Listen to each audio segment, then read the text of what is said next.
على بركة الله، بسم الله توكلت على الله. وإن شاء الله النهاردة هننضف الشفاط بمنتهى السهولة والاقتصادية. مش هنحتاج أي حاجة غير 4 مكونات بس. هنحتاج كوباية من الخل، معلقة كبيرة من الكربوناتو اللي بنجيبها من عند العطار، وكمان معلقة صغيرة من ملح الليمون لو مش متوفر ملح الليمون مفيش أي مشكلة، ومية سخنة جدا. هتجيبي طبق كبير كده وتحطي فيه مية سخنة قوي مغلية يعني، وتبدأي تحطي فيه الشفاط وعليه الكربوناتو والخل وملح الليمون، وتنقعيه لحد المية ما تبرد تماما. بعد كده هتلاقي الموضوع معاكي في منتهى السهولة. هتدعكي بايدك كده هيخرج معاكي كل اللي انت شايفاه ده. هتجيبي بعد كده بقى اسكوتشا وبالفيبه بتاعك او بمسحوق الاطباق يعني، وتبداي تدعكي بسكوتشا او سفنجه او فرشه او حته قماشه صوف.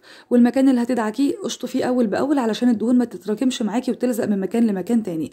وبس كده. يا رب يكون الفيديو عجبكم، ما تنسوش اللايك والاشتراك او سبسكرايب وتفعلوا علامه الجرس عشان كل جديد يوصلكم ان شاء الله. وطول ما انت شغاله قولي لا حول ولا قوه الا بالله. اسيبكم في رعايه الله، والسلام عليكم ورحمه الله وبركاته.